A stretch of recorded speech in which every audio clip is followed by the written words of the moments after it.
Hello, Francis. Hi again. We got there in the end. Francis from FoodGloss. We met last week for the first time. You joined us at the Google Amsterdam office to come and talk to some of our clients and the Googlers so that we could really understand what it is to be a vlogger, a food vlogger. I think it was a success. You cooked some great food for us. You made a video which you can now see on your channel.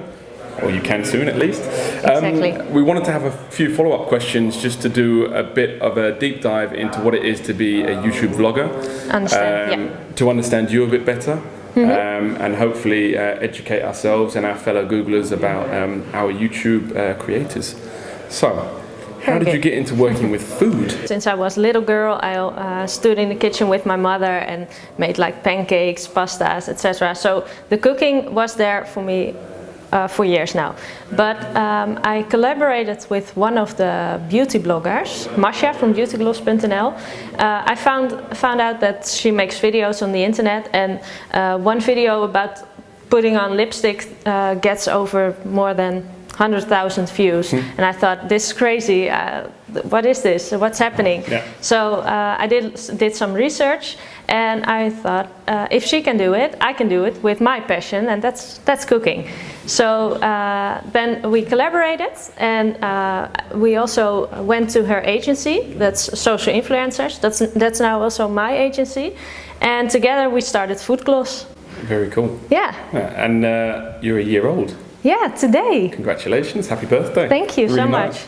So, where does YouTube fit into the mix of FoodGloss? Is it the only destination where you exist, or is your brand bigger than YouTube? How does that work? Yeah, I understand. FoodGloss, so the sister company of FoodGloss, that's like a blog, a website, and Masha also makes videos on YouTube. FoodGloss is only the YouTube channel. Okay. So you mentioned previously, actually no, I had a question before that. So you came to our office last week, you had a bite to eat, you took a photo, and all of a sudden 4,000 people like that photo. Yeah. That's relatively new to me. How does that work? So you have a big audience on Instagram, was it? Yeah, and exactly. Also on other social media channels as well? Yeah, Twitter and Facebook also. Okay. But Instagram is the biggest. That's now around 25,000 followers, I guess. Amazing. Yeah, that's crazy. But and a lot of those here in the Netherlands? Yes, most of them, I guess. Okay. Yeah. Interesting. So you mentioned previously social influencers as an MCN. Yeah. For the viewers at home, what is an MCN? How does that work for you as a YouTuber? They make the connection between the creators, the YouTube channels, and the brands, and the big companies in the Netherlands, but also all over the world. If there's a brand who would like to make a video for FoodGloss or with me, or would like me to promote some of their new products, then social influencers comes in, and like a talent agent. Exactly. Yeah. Then social influencers manages the process. Okay. Exactly. Okay. Yeah. Very good. So, I think there's a misconception about how it all works. Like, we're kind of looking at your setup here, and it's very impressive. Help us to understand the content creation process. We see a lot of content coming through with people in their bedrooms at home. Obviously, you need a kitchen in order to achieve a lot of the content you're creating. Yeah, I understand. What's the thinking process behind it? How far in advance do you come up with your content plan or your schedule for the content you're creating? Yeah, I think there's a lot of steps before a video comes online. First, I have to think about what would I like to make in the kitchen, what kind of recipe. Then I have to do the grocery. Yep. Is that the right word? Yes, it is. Grocery shopping. And then I have to cook it. I have to take my camera with me. I have to choose which kitchen I'm going to use, because I have this big kitchen. It's at the office of social influencers, but I also make videos at home. Okay. So it depends on which day it is where I make the videos. Yeah. But it's not like that I make the video and it comes online directly. So how long does it take? I mean, just a standard video. So for example, your uploads last week, how long did it take to prepare that? It depends on which day it is. The Sunday videos are always, then we shoot like 4 videos a day, 3 or 4 videos, because someone else does the filming for me, so I only have to take care of the food. Okay. So then I can make like 4 videos. But if I do it at home, I do the filming myself and the editing, everything, and then then one video takes a whole day. So everything from planning to editing, everything takes one day. Here's the big question for a wannabe foodie like myself. Where do you get your food from? Yeah, a lot of people ask that. It's like I improvise. Yeah. But also some new recipes with recipes like Oreo cheesecakes, etc. I have to search for them on the internet, and then I find like 5 recipes. I'll compare them and then give my own twist on it to it. So it always ends up like my own recipe, but I get the inspiration from cookbooks or internet or television. Like there's a Dutch television program about food that's called 24 Kitchen. I know it, And I also get my inspiration from them. Okay. So, and do you sometimes get inspiration from the market? Is there a specific market in Amsterdam where you get the ingredients from? No, not especially. Okay. I try to get the products everywhere, but I also think it's important for the viewers that they can easily get the products I use. So I try to keep everything simple. So it's accessible. So what equipment do you normally use when you make your videos here or at your home studio? Yeah, it depends. If it's in this kitchen, we usually use some lights, 1 camera or maybe 2 or 3 cameras, depends. Someone who films. For me, sometimes it's 2 people who film the videos. Then I have, like, the kitchen has to be clean, of course, and all the products, but that's it. At home I only use 1 camera and I film myself. So, and now I also have the microphone because the kitchen is very, I don't know, echoey. It's echoey, Where are we? And what's the average length of your video? You're kind of saying that you want your recipes to be accessible, so what does that look like in terms of video duration? Yeah, I found out that people mostly watch videos for around 5 minutes. Okay. So if I make it 10 minutes, it's okay, but 15 minutes is most of the times it's too long. It depends on the video. But if I make like a pasta recipe or a cake or something, 5 minutes is more than enough. Okay. And I have this line for myself, a boundary. Is that the right word? So not more than 10 minutes. Okay. But a few weeks ago I made this video about my holiday on Bali, and this video took around 20 minutes and everybody loves it. So it depends on the video.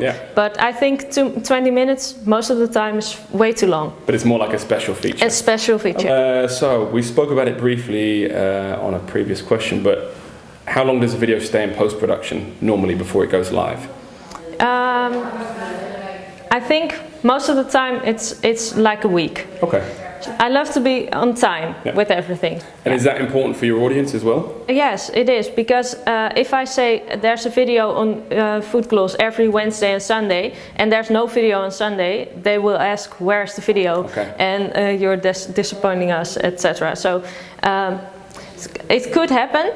If it happens, then I will tell the viewers on Saturday there won't be a video. Okay, so you really have to manage that. Yeah, exactly. But it didn't happen before for me. Because you're on top of things. And so how do you interact with those subscribers? How many subscribers do you have now? More than 60,000. And how do you work with those subscribers? How do you get them, and what do they get when they subscribe to your channel? Yeah. Actually, I don't know exactly where they come from. It's a surprise for me every morning. There are like 100 subscribers extra, and I'm thinking, hundreds of people, where are they coming from?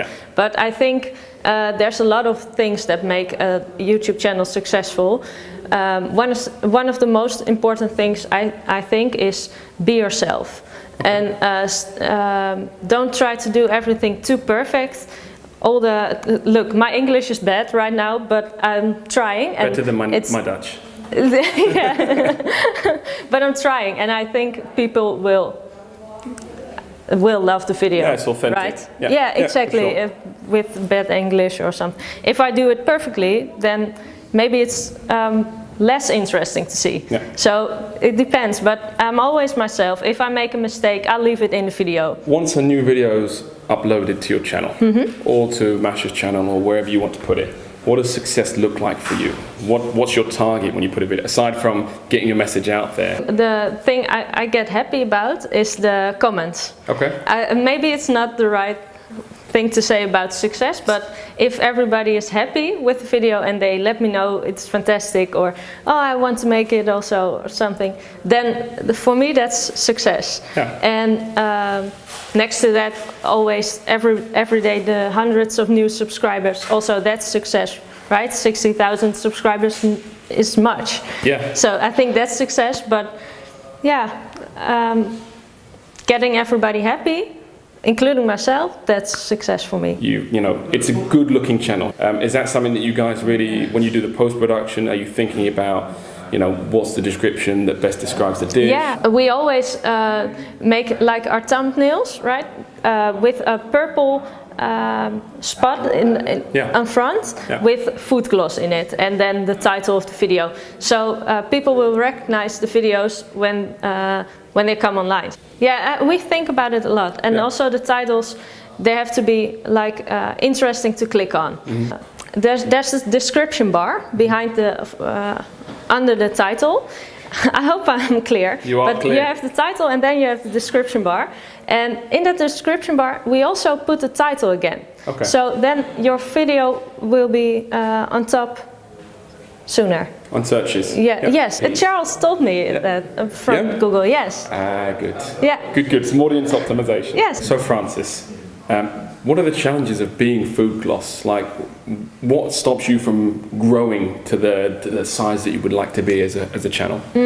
I think at this point I work like, I almost work the whole week on FoodGloss.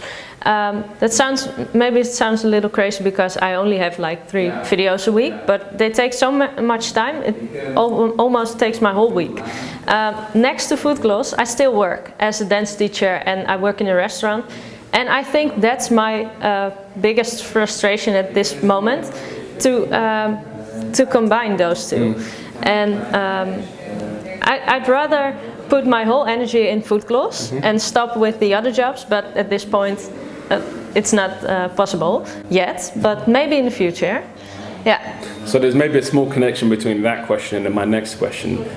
We've seen on your channel you've done various recipes at restaurants. You've also worked with different brands. Yes. When you've worked with a brand, what does that look like? How do you work with brands in general? It depends on what the brand wants.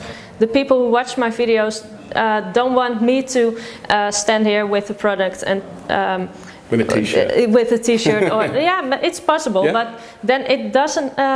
It must not be too much. Okay.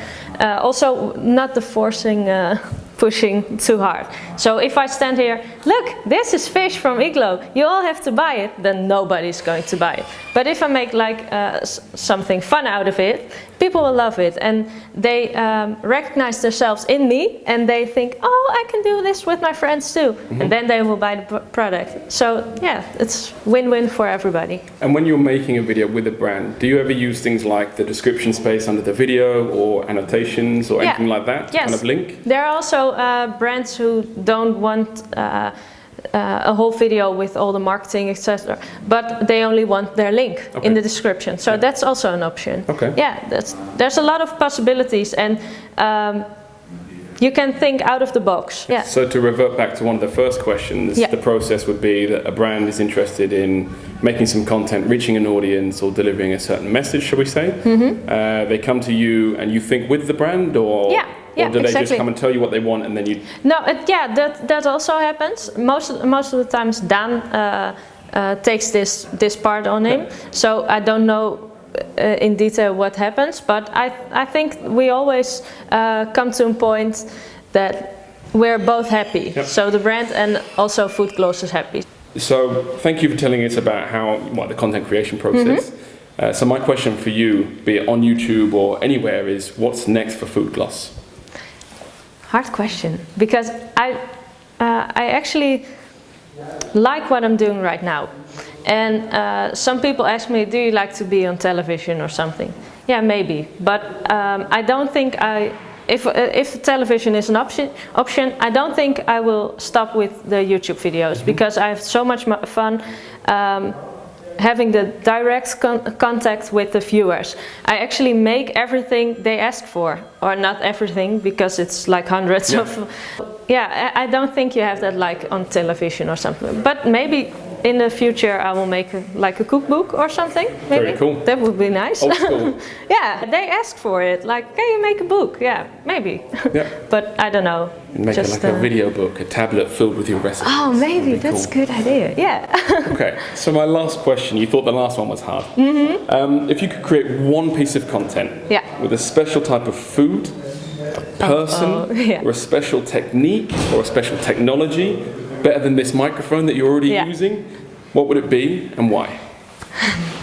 Can I choose one of the You can options? choose any one of them, it's your question. I choose one of the people then. Okay, I would really like to cook with Jamie Oliver. look into the camera when you say Jamie, that. please, hi.